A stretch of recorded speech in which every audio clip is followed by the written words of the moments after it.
Ivy and Bean, Book 1, Chapter 3. Now, your job while you're listening to this is to check for understanding. Number 1, who is this chapter about? And number 2, what happens in this chapter? All right, let's get started. Chapter 3, The Ghost of Pancake Court. Bean was hiding inside a big round bush in her front yard. The bush was right next to the sidewalk, and it was very scratchy and sticky inside. But Bean needed to be in the bush for her plan to work. Here's how Bean's plan went. She took a $20 bill out of Nancy's purse, and she taped a long thread to it. She put the $20 bill on the sidewalk. Then she held on to the other end of the thread and climbed into the bush. Nancy would be coming home from school soon. She would see the money on the sidewalk, she would bend down to pick it up, and Bean would quickly pull the money away. And then Nancy would freak out. Bean could hardly wait. There was only one problem. Nancy didn't come. Bean sat inside the bush for a long time, and a branch poked her arm, and leaves fell down her shirt, and she itched, and she waited, and nothing happened, and it was very quiet.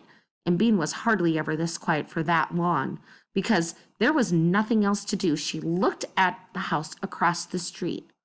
Really, it wasn't across the street. It was around the street. Bean loved her street. The first reason was its name, Pancake Court. The second reason was that it ended in a big circle right in front of Bean's house.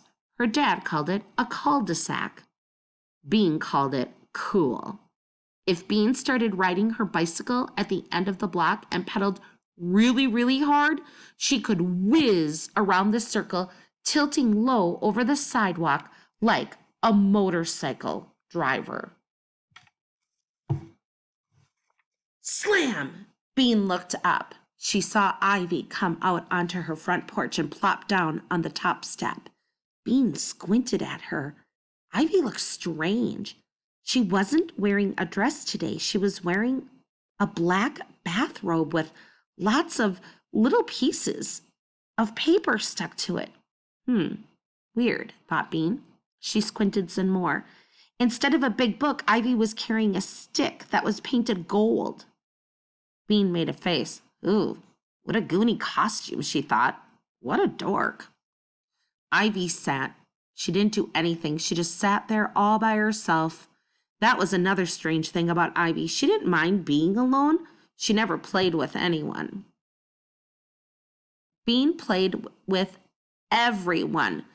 Big kids, little kids, all the kids in the neighborhood played with Bean. Even crummy Matt, who was so crummy, he threw other kids' toys into the road. Even he wanted to play with Bean. She took care of the little kids. When they fell down and got blood all over their knees, Bean would take them home to get Band-Aids.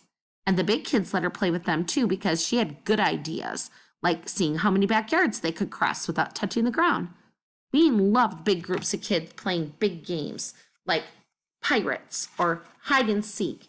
And sometimes Bean wished she were an orphan so she could live in an orphanage with 100 other kids. Of course, she didn't tell her mother and father that.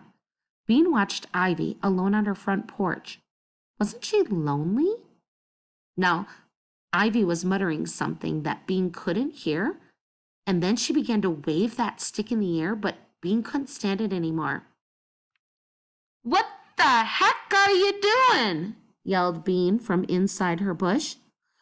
Ivy looked all around. Bean forgot that Ivy couldn't see her. What's with the stick? She yelled. Ivy's eyes got really big. Who's there? She said. Are you a ghost?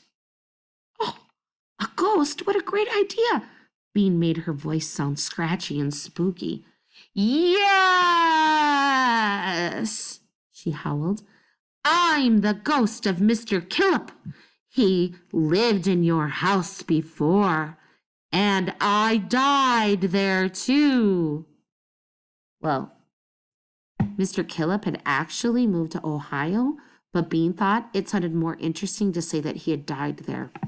I've come to haunt you tonight when you're sleeping. I'll wrap my icy fingers around your neck. Bean, what are you yelling about? Oops, it was Nancy. Okay, everybody, our goal today, let's get back here, was to check for understanding who was in this chapter and what happened in this chapter. You can go and do your assignment now. Good job, everyone.